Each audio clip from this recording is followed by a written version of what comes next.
Alors, merci déjà aux organisateurs de m'avoir convié à cette intéressante rencontre. Je suis honoré d'être le dernier aussi, de clôturer cette journée et cette rencontre sur un sujet qui est assez précis, en fait, je vais tenter un peu d'analyser l'influence d'un acteur particulier, mais dont on parle énormément en géopolitique aujourd'hui dans le monde, c'est la Chine, sur un objet, cette fois matériel, qui est la question de l'eau à l'échelle de l'Afrique, en ayant une approche un peu multisectorielle dont je vais vous parler. Alors, juste pour introduire un petit peu, bon, pour ceux qui connaissent moyennement l'Afrique, on a en fait une inégale répartition des ressources en eau de surface, en particulier à l'échelle du continent. Vous voyez ici les précipitations, donc vraiment les eaux de surface. On voit qu'il y a un gradient zonal à peu près de l'équateur vers les tropiques et donc vers les déserts. On a aussi la particularité en Afrique, on est dans un grand continent, on a une cinquantaine de pays, donc ça va entraîner par rapport à la gestion de l'eau une certaine complexité territoriale. On a une soixantaine de bassins qui sont transfrontaliers. Vous avez ici, pas les 60, mais une grande majorité des grands bassins transfrontaliers sur cette carte, le Sénégal, le Congo, le Niger, le Zambèze. On a à l'intérieur de ces bassins transfrontaliers une multitude d'acteurs qu'il va falloir qui s'entendent pour la gestion, les organismes de bassins internationaux, les États qui peuvent avoir des objectifs divergents, et puis aussi à des échelles plus locales, les communautés ou les provinces. Et également, on va avoir des influences en fait, d'acteurs extérieurs dans toute la gouvernance de l'eau, dans les différents secteurs qui tournent autour de l'eau. Donc ça peut être des États essentiellement bailleurs de fonds comme la Chine dont je vais parler, mais d'autres comme l'Inde, la Russie, la France, les bailleurs pardon, multilatéraux habituels comme la Banque mondiale, la Banque africaine de développement.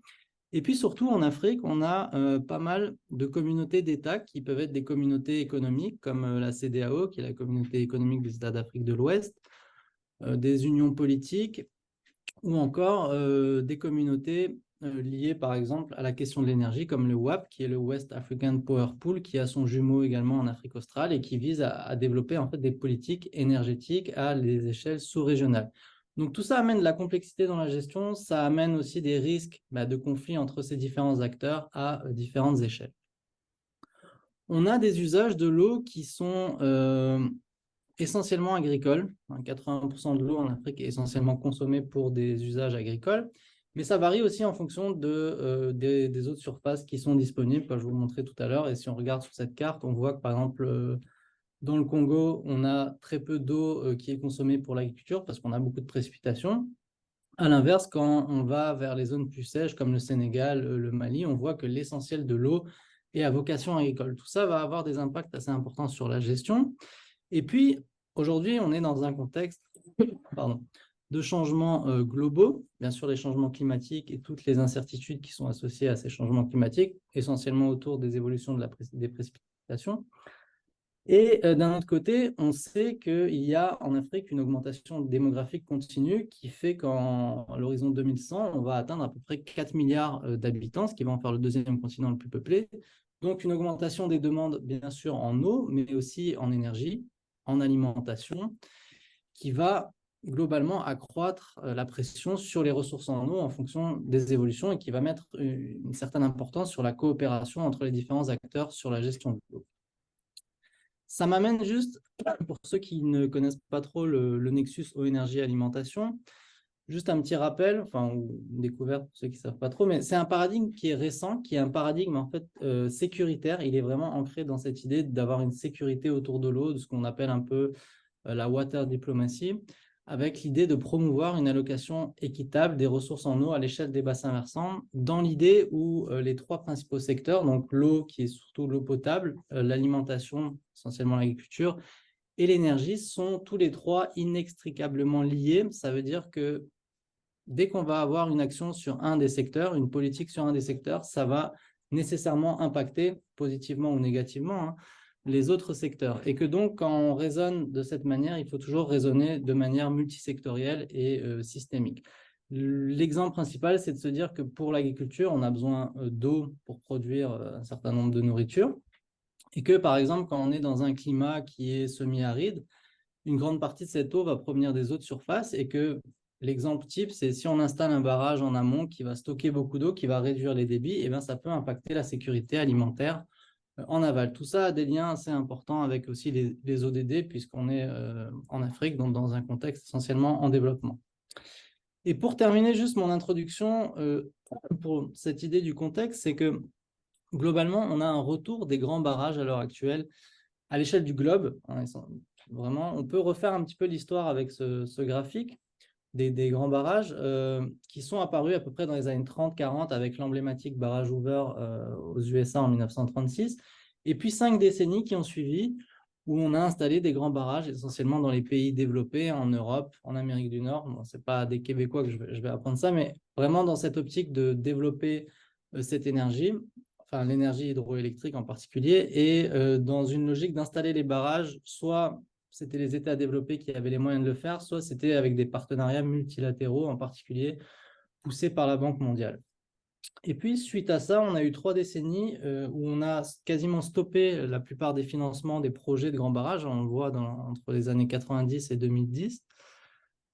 C'est ce qu'on a appelé en fait, pardon, je tousse beaucoup, les décennies du doute, hein, où on s'est rendu compte que les grands barrages avaient quand même beaucoup d'externalités négatives d'un point de vue environnemental, d'un point de vue social, et on a globalement fermé le robinet des financements.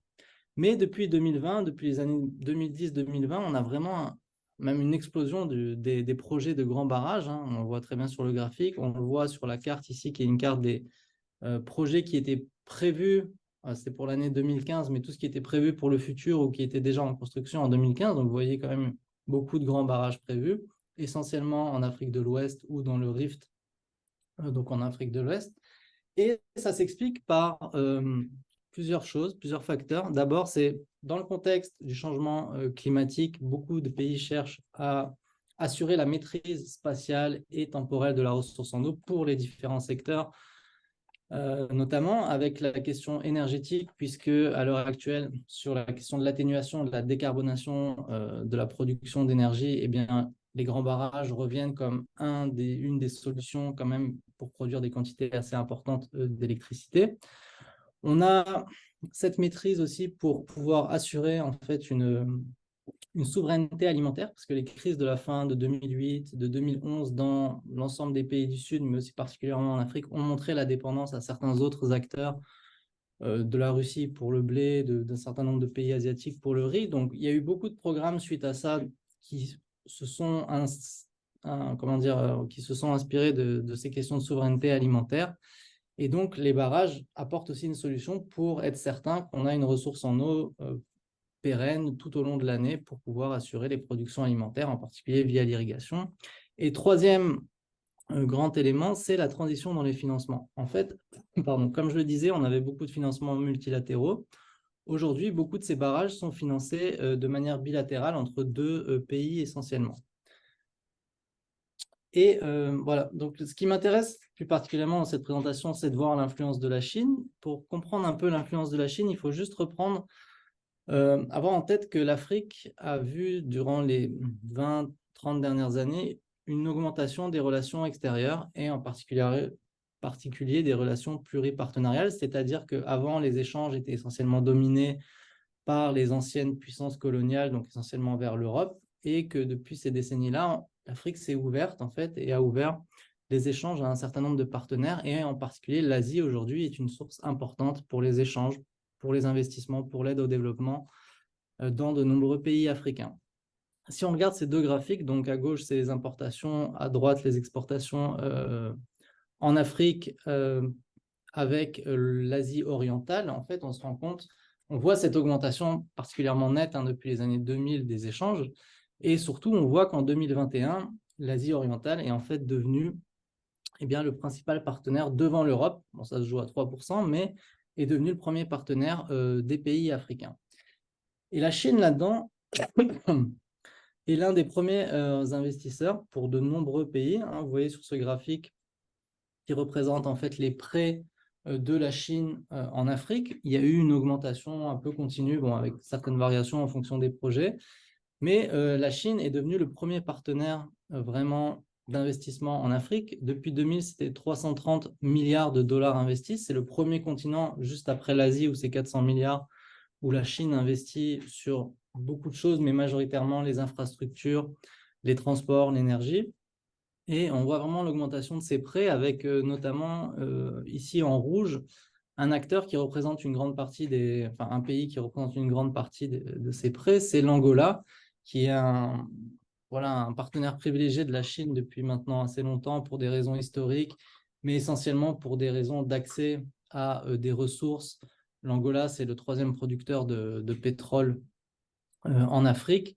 Donc voilà, c'est des prêts qui s'inscrivent souvent dans ce qu'on appelle les package deals. Donc en fait, c'est la Chine finance des prêts, souvent construit les infrastructures en échange d'un accès souvent à des ressources minérales ou énergétiques.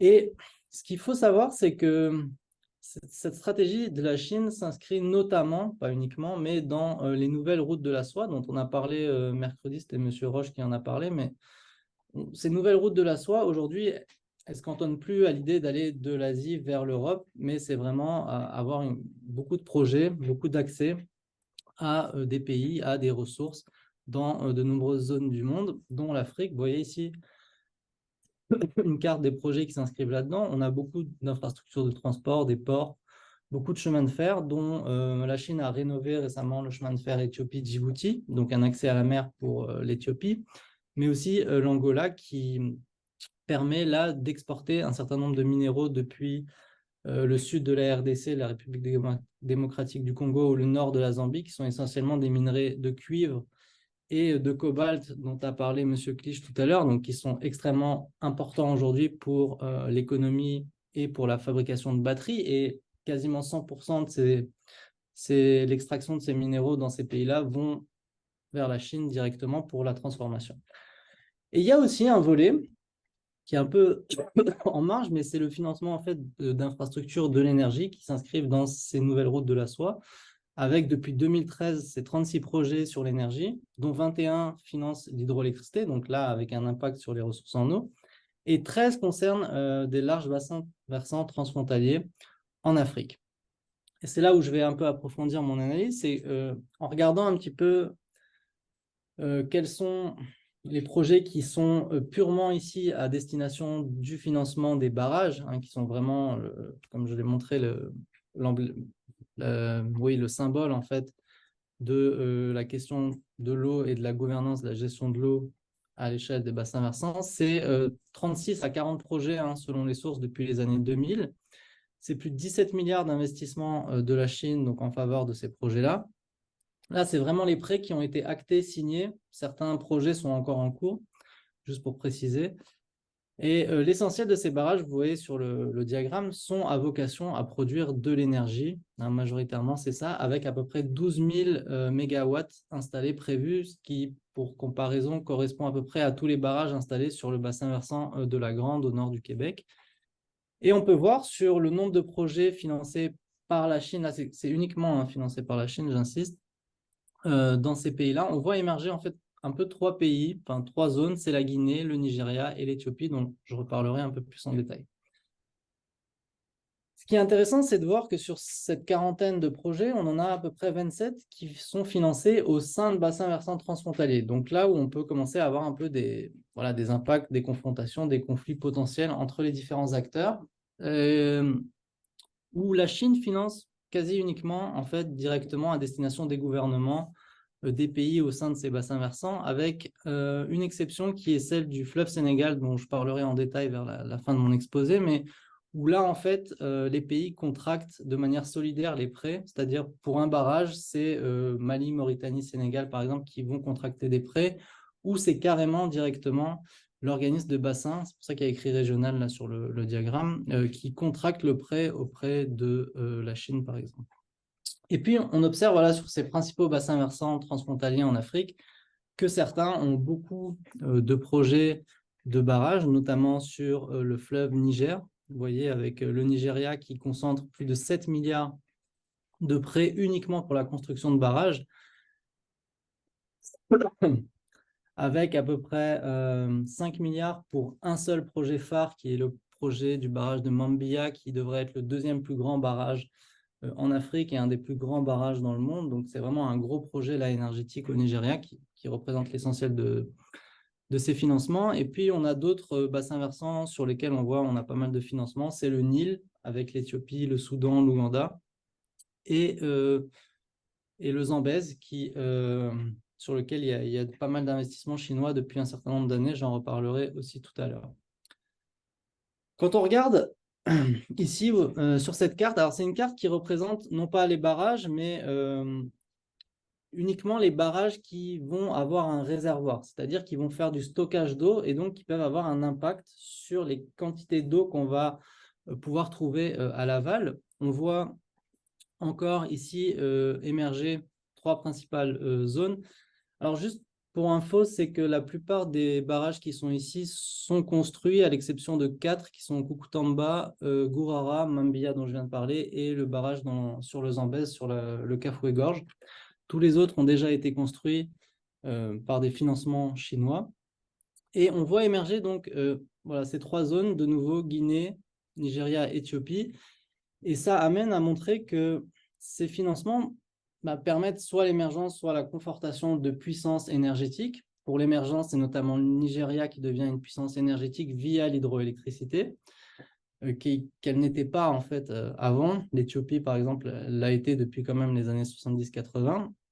Et puis, j'ai fait ce tableau à droite qui, en fait, pour avoir un peu une idée de l'impact de ces réservoirs qui sont construits sous financement chinois sur finalement les ressources en eau à l'aval, donc en considérant le volume de ce réservoir par rapport au volume qui est écoulé annuellement à la mer dans ces principaux bassins versants en Afrique.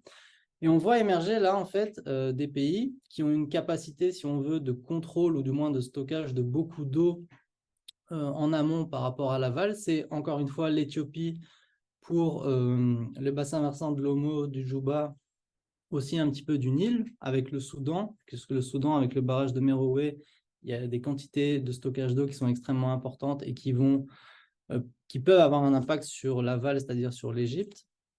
Et puis, encore une fois, on a le Nigeria qui commence à avoir une capacité de stockage d'eau importante, mais le Nigeria, c'est un peu moins important puisqu'il est le dernier pays à l'aval du bassin du Niger. Donc, concrètement, ça va impacter uniquement ses besoins et ses secteurs autour de l'eau à lui, ses secteurs propres. Mais ça montre vraiment que ces financements font aussi émerger des pays, des puissances en fait hydrauliques qui sont capables de contrôler les ressources en eau vers l'aval. Et ça, c'est particulièrement le cas de l'Éthiopie, avec un exemple qui est l'exemple du grand barrage de la Renaissance, dont je n'ai pas mentionné ici pour une raison simple, c'est qu'il n'est pas financé par la Chine, il est financé en fonds propres par l'Éthiopie, mais le grand barrage de la Renaissance éthiopienne, c'est un exemple très connu de conflits larvés, même parfois plus ou moins, en tout cas de conflits politiques entre l'Éthiopie qui retient l'eau et le Soudan et l'Égypte qui ont besoin de cette eau essentiellement pour leur agriculture. Et ça m'amène à montrer cette question-là, c'est la question en fait des châteaux d'eau qui deviennent, les châteaux d'eau, c'est vraiment les zones montagneuses dans lesquelles les précipitations vont être importantes. Ça va être les sources d'eau de ces principaux fleuves, de ces principaux bassins versants. Et encore une fois, on a ces trois zones qui sont le Fouta Djallon en Afrique de l'Ouest, le plateau de Jos au Nigeria et les hautes terres éthiopiennes, dont vous voyez la taille que ça représente. Ces espaces deviennent en fait finalement des espaces d'importance politique, économique. Ils deviennent des enjeux de pouvoir pour les pays qui possèdent en fait ces plateaux-là. Et ils deviennent vraiment voilà, des espaces qui vont être extrêmement importants dans l'économie, dans la géopolitique, à l'échelle de l'Afrique. Et en prenant un petit peu l'exemple du Nil bleu, hein, donc en fait de l'Éthiopie vers le Soudan jusqu'en Égypte, on peut voir un petit peu ici l'Éthiopie. Les graphiques là montrent en fait la capacité de production électrique installée par pays. Donc c'est extrêmement intéressant de voir, donc de l'amont vers l'aval, et de voir que l'Éthiopie possède aujourd'hui une capacité de production électrique qui est à 98% d'électricité renouvelable, ce qui est quand même extrêmement important. Je sais qu'au Québec, on est à 100% sur l'énergie bleue. On voit que l'Éthiopie, elle est quand même pas très loin, sans doute à 85-90%. La différence qu'on peut faire, c'est que le Québec, par exemple, c'est 8 millions d'habitants. L'Éthiopie, c'est 115 millions d'habitants. Donc, un pays comme ça, en Afrique, qui est capable de fournir l'essentiel de son électricité par du renouvelable. C'est quelque chose d'extrêmement intéressant à voir. Et ce qui est notable, c'est que l'Éthiopie exporte beaucoup d'électricité, quasiment 2000 gigawatts l'année dernière à destination de Djibouti et du Soudan, mais aussi grâce à des financements chinois qui ont été accordés, qui ont été signés il n'y a pas si longtemps que ça. C'est 2 milliards de dollars pour le développement du réseau en fait électrique pour que l'Éthiopie devienne vraiment une puissance énergétique à l'échelle de l'Afrique de l'Est, avec l'objectif d'exporter en Tanzanie, Rwanda, Burundi, Somalie, enfin bref, tous les pays qui sont autour. Donc vraiment l'émergence de ce rôle de puissance énergétique. Alors que quand on regarde le Soudan, bon, le Soudan a des grands barrages, donc vous voyez la part de l'électricité bleue est quand même assez importante, mais on a 50% d'énergie non renouvelable. Alors qu'en Égypte, qui est située à l'extrême aval, on voit que l'essentiel de la production électrique est lié à des énergies fossiles, qui montrent à la fois sa dépendance à ces énergies fossiles, mais aussi la dépendance par rapport à l'eau qui vient de la partie amont du Nil, en Ouganda, en Éthiopie notamment, alors que le Soudan et l'Égypte, pour la production agricole, l'essentiel de cette production est issu, est possible à partir de l'eau qui est pompée dans le Nil et donc pour l'irrigation des différentes zones le long du Nil. Donc il y a vraiment une dépendance qui est assez forte et des jeux de pouvoir là qu'on concerne assez facilement. Pour sortir un petit peu des aspects énergétiques, continuer dans la question du nexus et aller voir un petit peu quelle est l'influence de la Chine sur le secteur plutôt agricole. Bon, pour spolier rapidement, il y a très peu d'influence. On a finalement très peu de prêts de la Chine qui sont à destination de projets d'irrigation à large échelle. On n'en a que 7. Cette irrigation-là, pardon, elle est essentiellement financée par les pays sur place avec des fonds propres, mais ou d'autres acteurs, notamment l'Europe et la Banque mondiale. On a, quand on va sur le site Landmatrix, qui en fait recense les projets d'accaparement de terres à l'échelle du monde, on regarde les projets qui sont les projets d'acquisition, de location de terres de la Chine en Afrique. On n'a que 39 projets finalement depuis 2000, ce qui n'est pas tant que ça, avec, vous voyez, des surfaces par bassin versant qui sont assez variables selon les bassins versants, et qui sont essentiellement à destination de production de canne, pour le cas du Niger, de palmes dans le bassin du Congo, donc en Cameroun et en RDC, de biocarburants en Éthiopie et de production alimentaire dans les autres bassins versants. Ça a peu d'influence finalement aussi parce que la plupart des produits ici sont à destination locale, à l'exception de la palme. Et en fait, c'est essentiellement des sociétés chinoises privées qui vont investir pour faire de l'agriculture commerciale, mais dans un autre pays, à la destination locale. Donc, c'est essentiellement du commerce assez local. Ça a un impact donc assez limité sur les ressources en eau, mais ça peut avoir des conflits, bien sûr, locaux dont je ne traiterai pas ici, mais avec les populations sur la spoliation de terre, ce type de choses. On a donc, voilà, sur la question des ressources en eau, assez peu d'impact.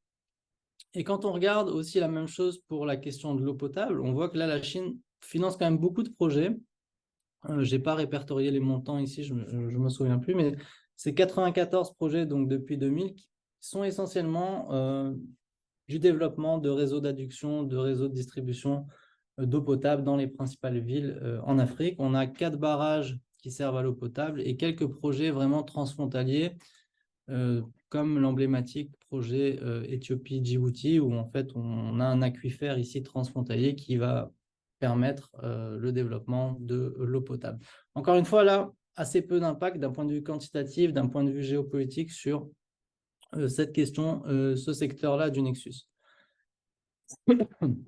Alors, je vais un petit peu prendre du temps sur 2 exemples. L'un en Afrique australe, qui est l'exemple du fleuve Zambèze, qui est un des principaux bassins versants transfrontaliers en Afrique australe, avec 8 pays qui se partagent de bassins versants, et une influence, beaucoup d'investissements en fait de la Chine depuis un certain nombre d'années. Donc en particulier des grands barrages qui sont financés et ou construits par la Chine dans la zone, c'est le barrage de Kafula-Futa au nord de la Zambie, le barrage des gorges de Bakota, donc qui sont entre le Zambie et Zimbabwe, puisque le fleuve Zambèze fait la frontière entre les deux à cet endroit-là.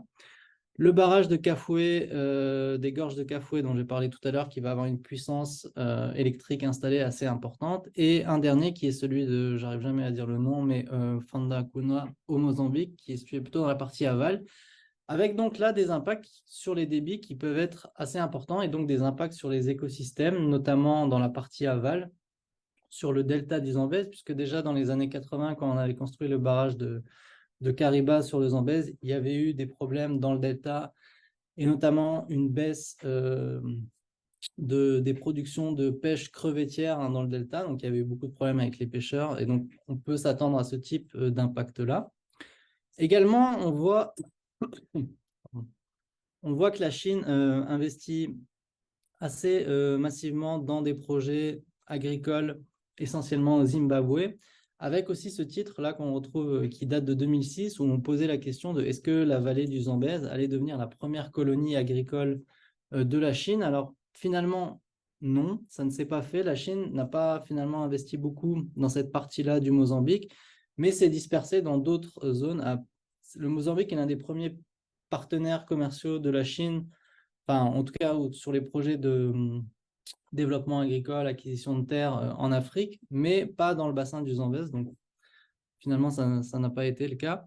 Et puis, dernier exemple, c'est dans le nord du bassin versant, dans la Copper Belt, qui littéralement donc, veut dire la ceinture de cuivre. Donc, on comprend un petit peu l'intérêt de cette zone. En fait, c'est une zone partagée avec la RDC qui est au nord, où on va avoir beaucoup de mines de cuivre et de cobalt, comme je l'avais déjà dit tout à l'heure, où la Chine, rien que depuis 2018, a investi plus de 2 milliards de dollars, notamment sur le barrage de Kafula-Futa qui vise à produire de l'énergie, mais uniquement pour les mines, qui vise aussi à amener de l'eau potable pour les villes situées dans cette zone. Elle a investi dans l'autoroute Lusaka, donc, qui est la capitale, vers Ndola, qui est la capitale de cette région de la Copper Belt, et dans des mines de cuivre. Et elle a rénové récemment le Tanzam, qui en fait est le chemin de fer qui connecte cette région au port de Dar es Salaam en Tanzanie, qu'elle avait déjà construit dans les années 70. Et il faut savoir que le Tanzam était le premier vraiment gros projet d'aide au développement de la Chine, l'un des plus gros, qui équivaut à peu près en US dollars d'aujourd'hui à plus de 3 milliards. Il y avait plus de 50 000 ouvriers chinois qui l'ont construit entre les années 1970 et 1976. Donc, c'était vraiment un des projets importants. Et donc, cet exemple du Zambèze montre vraiment les différentes facettes de l'influence de la Chine qui investit massivement dans les différents secteurs du Nexus ici. Autre exemple, dans une autre région, donc là en Afrique de l'Ouest, sur un sujet, enfin un bassin versant que je connais beaucoup mieux, qui est le bassin du fleuve Sénégal, qui est partagé entre 4 pays, donc le Sénégal, la Mauritanie, le Mali et la Guinée, et qui est géré depuis 1972 par un organisme international de bassin. Et le Sénégal a cette particularité en Afrique, mais même dans le monde, d'avoir un cadre juridique très solide et qui est quand même relativement ancien, puisque dès 1964, donc 2-3 années après l'indépendance des différents pays, ils ont mis en place le fait que le fleuve Sénégal était international, ce qui veut dire que si un État voulait aménager en particulier un barrage sur son cours, il fallait l'accord des 3 autres États. Donc un cadre juridique assez solide. La Guinée a longtemps finalement pas fait partie de l'OMVS. Enfin, elle était d'abord dedans, elle l'a quitté, puis elle est revenue en 2006. Donc il y a eu plusieurs années, enfin plusieurs décennies même où elle n'était pas dedans. Et pourquoi l'OMVS, qui est cet organisme de bassin du fleuve Sénégal, il est assez efficace. Il a vraiment une coopération qui est efficace entre les États, qui est assez apaisée. Et il a reçu de nombreuses récompenses pour cette coopération, notamment la meilleure note au Water Cooperation Quotient en 2016-2017. Il n'y a qu'un autre fleuve dans le monde qui a reçu cette note-là, c'était le Rhin, donc là où on a une coopération qui est encore plus ancienne sur des pays qui sont globalement, qui fonctionnent bien entre eux actuellement. Il a reçu en 2002, lors du Forum mondial de l'eau, le prix Hassan II et elle avait été nominée pour le prix Nobel de la paix en 2022. Bon, ça c'était un petit peu exagéré, mais elle ne l'a pas eu, mais en tout cas, elle avait été nominée. Et ce qui est intéressant, c'est de voir qu'au départ, dans ce Nexus, dans les objectifs de gestion, les 4 pays ont des objectifs qui sont quand même assez divergents, avec les pays sahéliens, Mauritanie et Sénégal, qui visaient beaucoup qui misait beaucoup sur l'irrigation, le développement de l'irrigation dans la plaine inondable du fleuve Sénégal, donc dans la partie aval, alors que la Guinée et le Mali étaient très peu intéressés par l'agriculture parce que le Mali avait une autre zone qu'elle a développée depuis de nombreuses années dans le delta intérieur sur le fleuve Niger, qui est l'Office du Niger, où elle produit l'essentiel de l'agriculture par irrigation. Et la Guinée a suffisamment de précipitations pour ne pas être intéressée par ça. Il y a un autre objectif qui est assez intéressant dans les objectifs de gestion, parce que ça nécessite quand même d'avoir des débits réguliers, donc de stocker l'eau et d'avoir des débits, oui, comme je dis, régulés pour pouvoir faire la navigation, avec la Chine qui joue aujourd'hui un rôle un peu contre cet objectif, puisque elle finance actuellement la rénovation du train Bamako-Dakar, et on peut penser que bon, ce chemin de fer-là pourrait faire office de principale source de transport dans la région, puisque le Mali est un pays enclavé, donc il cherche à tout prix un accès à la mer, et donc c'est pour ça qu'il est très intéressé par la navigation. Mais voilà, le fait que la Chine finance le train Bamako-Dakar, peut-être va un peu limiter les projets sur la navigation. Et puis, ce qui est intéressant, c'est de noter qu'aujourd'hui, les 4 pays s'accordent de manière très efficace sur l'objectif qui est l'hydroélectricité, qui est la production énergétique. Vous voyez sur cette carte, vous avez tous les projets de barrages, les barrages existants qui sont en noir et les projets futurs en gris. On a 2 barrages qui ont été construits dans les années 80, qui est Diama et Manantali, c'est ceux qui sont en noir en espèce de demi-lune, qui ont été construits donc dans les années 80, à l'époque où c'était vraiment un peu l'explosion des grands barrages à l'échelle du monde, qui ont été construits dans cette logique multilatérale avec des financements d'un peu partout, de la France, de la Banque mondiale, de l'Union européenne, de l'Arabie saoudite, du Koweït, des Émirats arabes, enfin voilà, et également construit dans toute cette logique multipartenariale avec des consortiums sénégalais, européens. Il me semble qu'il y avait même une entreprise québécoise dedans. Enfin, il y avait vraiment cette logique-là, comme j'ai montré tout à l'heure dans le graphique sur l'évolution des grands barrages. Alors que tous les barrages qui ont été construits depuis 2000, c'est-à-dire Fellou et Gouina, qui sont les 2 barrages centraux représentés par un carré, qui sont des barrages en fait au fil de l'eau, et tous les projets futurs sont finalement inscrits dans l'agenda de financement de la Chine. Fellou et Gouina Fellou a été financé par l'Union européenne, la Banque mondiale, mais construit par Sinohydro, qui est la principale entreprise de construction de barrages de la Chine. Gouina a été financé et construit par la Chine. Le barrage de Kukutamba dont je parlais précédemment, ça devrait être 85%, enfin les contrats ont été signés, donc c'est 85% de financement de la Chine et construit aussi par Sinohydro. Et le barrage de Gourbassi qui est au milieu, il y a un contrat qui a été signé il y a 1 an sur une proposition de financement et de construction par une autre entreprise chinoise qui est China Mechanic Engineering Corporation. Donc on voit vraiment que la Chine est un acteur majeur là, pour le développement en fait, de l'énergie dans cette zone-là, dans vraiment l'Afrique de l'Ouest, et qui s'inscrit dans le projet du WAP, donc le West African Power Pool, qui vise à faire de cette région plus le Nigeria les principales zones en fait, de production hydroélectrique et donc d'exportation à des échelles vraiment sous-régionales. Et j'en profite pour prendre cet exemple, puisque la Guinée a quitté en fait, enfin a suspendu, n'a pas quitté, elle a suspendu sa participation à l'OMVS durant cette année. Elle est revenue là il y a quelques jours récemment, parce que en fait, elle s'estimait sous-représentée dans certaines instances de gestion, et en particulier les sociétés de gestion des barrages qui ont été construits avant 2010, auxquels elle n'a pas participé financièrement, parce que, bon, comme je l'ai dit, elle a intégré l'OMVS qu'en 2006, et aussi parce que les autres pays considèrent que la Guinée, finalement, est fournie les débits nécessaires, puisqu'elle est située dans la partie amont du bassin versant.